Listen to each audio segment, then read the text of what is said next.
They told South Africans the economy was recovering. But behind the price tags of bread and chicken, something darker is happening. A silent war between the state, corporate power, and millions of hungry citizens. President Cyril Ramaphosa has just fired a direct warning shot at the country's biggest retailers, Shoprite, Pick n Pay, Woolworths, SPAR, and Massmart. But this isn't just about food prices. It's about control, power, and a system designed to keep South Africa dependent, one grocery basket at a time. In the next 25 minutes, Border Files will expose what's really behind Ramaphosa's message to South Africa's retail giants. Why the government is blaming supermarkets.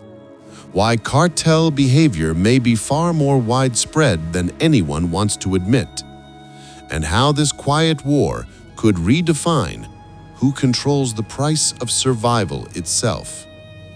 Because this story, buried in economic jargon and official statements, is actually a battle for national stability. And what comes next could shake South Africa's food system to its core. Across South Africa, the numbers tell a brutal truth. Over 30 million citizens live in poverty. Nearly 1 in 5 households are food insecure.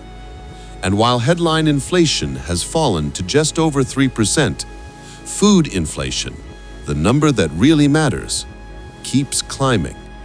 Meat, vegetables, bread. Every week, the essentials cost more. At the same time, the country's 5 major retail empires, Shoprite, Pick n Pay, Woolworths, SPAR, and Massmart, have expanded their reach deeper into low-income communities. But for millions, affordability has become an illusion.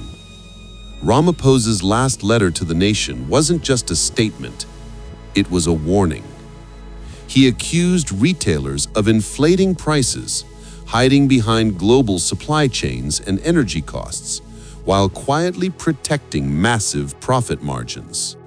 He called for a society-wide effort to make nutritious food accessible. But what no one noticed was this. Behind his calm political tone, the president was sending a message. We see you. In February 2025, the Competition Commission quietly exposed what it called cartel behavior inside South Africa's food industry. The story barely made front pages, but the implications were massive. From edible oils to milling, from poultry to bread, investigators uncovered a pattern: price coordination, market manipulation, and a decades-long culture of silent collusion. It's what economists call the rocket and feather effect. Prices rise instantly during crises, but fall slowly, like a feather, when costs go down.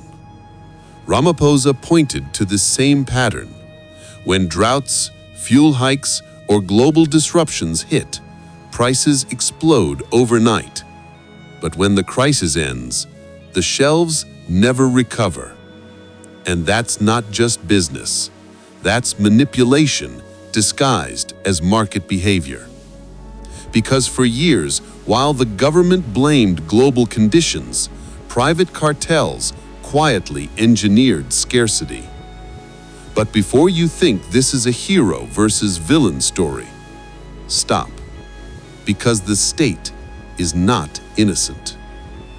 Behind the scenes, the ANC-led government of national unity has tried to raise VAT to 17%, a move that would have devastated the poorest households overnight. The official narrative? To balance the budget. The real effect? Food prices would have skyrocketed, while the same government claimed to fight inflation. When public outrage exploded, it wasn't the government that stopped it. It was the opposition.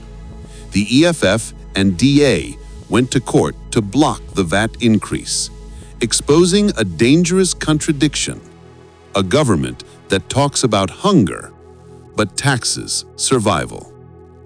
Ramaphosa's letter, then, is more than a call for corporate responsibility.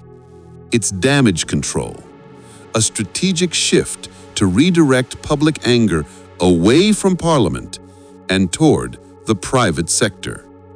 Because if South Africans start connecting the dots between policy, profit, and poverty, the entire system begins to shake.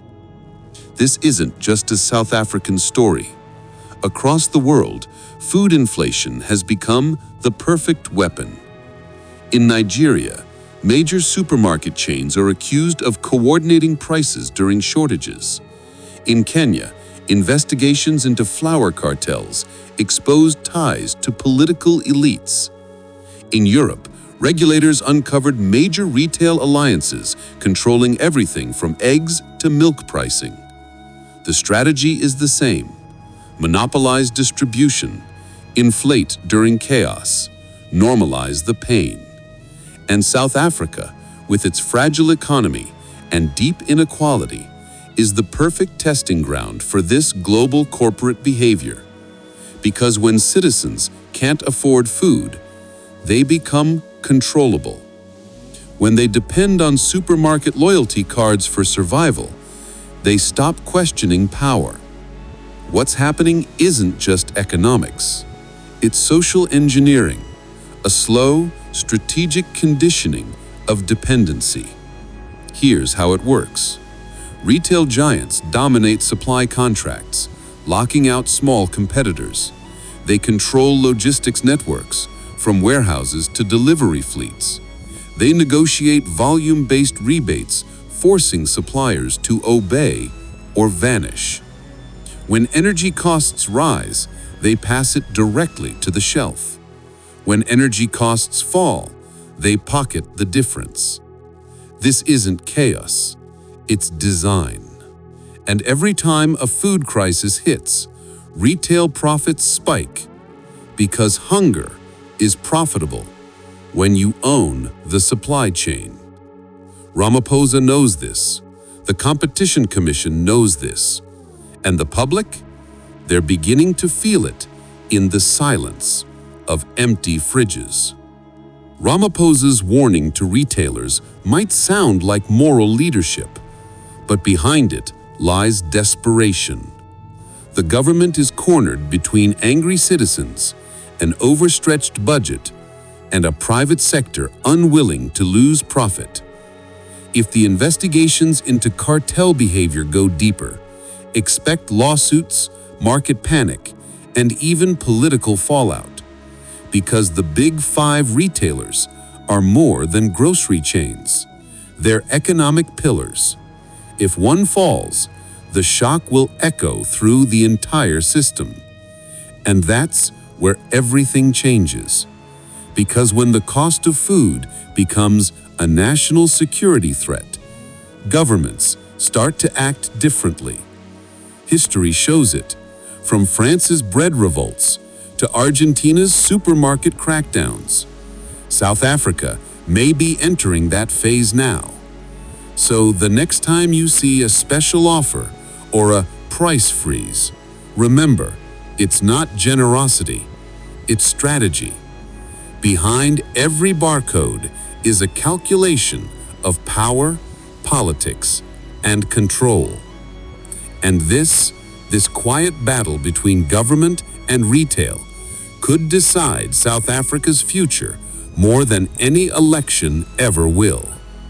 If this story shakes you, if you know it's not just coincidence, subscribe now to Border Files.